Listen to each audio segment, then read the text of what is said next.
We're here for one simple reason. He believed in the dream, I believed in the dream, and our dreams come true, and there's no reason every one of yours can't either.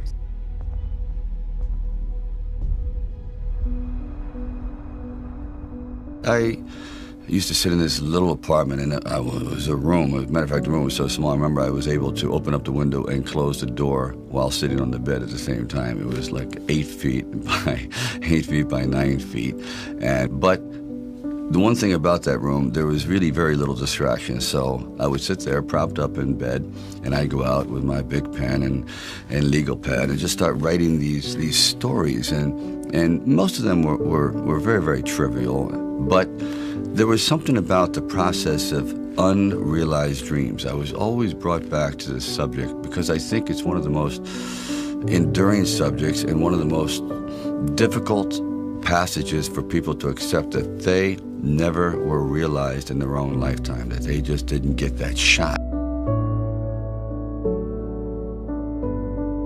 I decided it was a time to come to California. So I went to California, and I moved in the Valley, and things weren't going very, very well there. As a matter of fact, I had to go out and try to sell my dog because it was either do that or he just was not going to be very well fed. And then one night, I went to see Muhammad Ali fight. For one brief moment, this supposed stumble bum turned out to be magnificent in the fact that he lasted and knocked the champion down.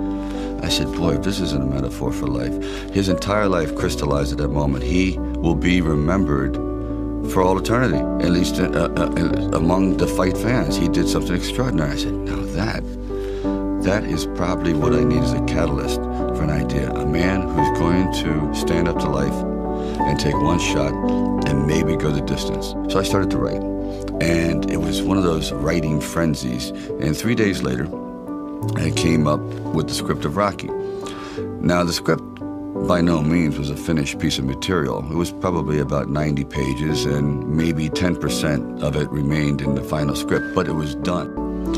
So we're talking a little bit, and I guess I really wasn't right for the acting part. And on the way out, I said, oh, I don't know if it matters, but I do a little bit of writing. He goes, really? He says, yeah, I'm writing this story, I have this thing about wrestlers, and I might do something about boxing. Well, he says, well, bring it around. And I thought, if I hadn't stopped on the way out, that's why I tell all actors or writers, don't give up, keep talking. Eventually you might hit a nerve somewhere, and they go, come on back. And if they didn't say, come on back, or bring it later and let's see what you've developed, I wouldn't be sitting here. So I have to give incredible credit to their insight and their patience, and they're willing to take a chance, which it doesn't exist much anymore, unfortunately.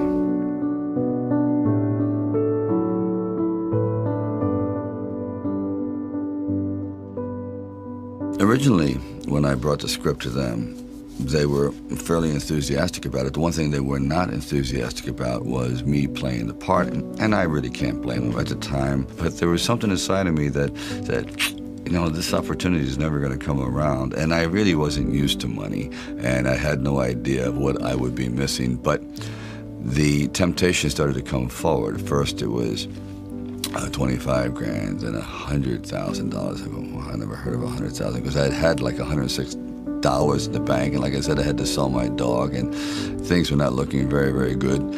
My $40 card in the spin, and it went up to $330,000, and probably I heard it went up to $360,000, and I thought, all right, you've really managed poverty very well. You've got this down to a science. You really don't need much to live on. I had like sort of figured it out, so I was not in any way used to the good life. So I thought, you know what? If I know in the back of my mind, if I sell this script and it does very, very well, I'm going to jump off a building. And if I'm not in it. So this is one of those things where you just roll the dice and you fly by the proverbial seat of your pants. Say, all right, I got to try it. I got to just do it. I may be totally wrong, and I'm going to be taking a lot of people down with me, but I just believe in it. We were working with the handheld camera at the time with Garrett Brown, and it was somewhat experimental. And he'd film me running through shopping malls and up down the steps and flights, curved corridors along the river, until finally my legs basically gave out and I'm like writhing on the ground, and I want to rise up and say, John, I'm dying here. And he goes, no, use it. Use the pain. I said, for what? I mean, I'm in misery. He goes, well, no, it's giving your character, it's giving him some depth. I said, it's giving me bruises. It's giving me like agony. I can't sleep at night. Like the scene where we just jumped down and saw this ship along the dock, this docked along the pier. And I said, just jump out, run as fast as you can along the ship. And I'm running and running. I said, you know what? My legs are buckling. I'm literally going to crash down here. Teeth are going to go, jaw, face. I'm just going to be ground down to this flat-faced image. Please. And I just barely made it.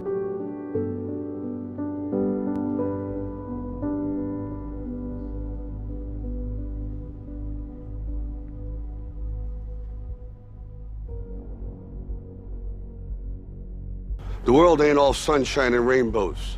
It's a very mean and nasty place, and I don't care how tough you are, it will beat you to your knees and keep you there permanently if you let it.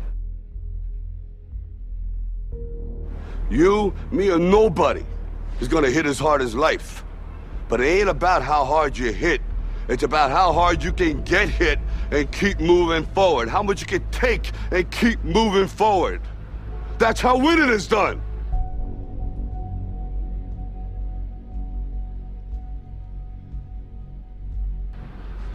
Now, if you know what you're worth, now go out and get what you're worth. But you gotta be willing to take the hits and not pointing fingers saying you ain't where you wanna be because of him or her or anybody.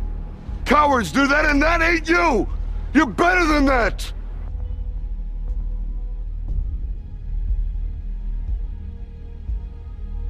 You can't be alone.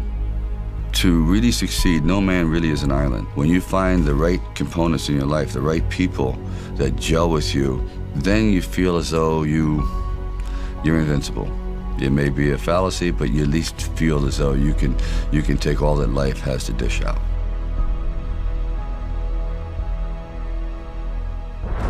At the very end of our lives, if we can still say, you know, we were never humbled, we were knocked down, but we got up, and I can say, I lived life with integrity, and I took all the blows, as the song says, and I still prevailed.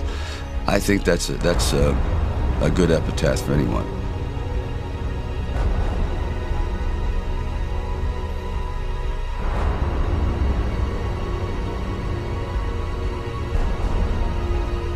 It's all about dreams, you know, and by the way, dreams cost nothing, they're free. The hard part is just keeping them going, and please keep them going, because we're here for one simple reason. He believed in the dream, I believed in the dream, and our dreams come true, and there's no reason every one of yours can't either.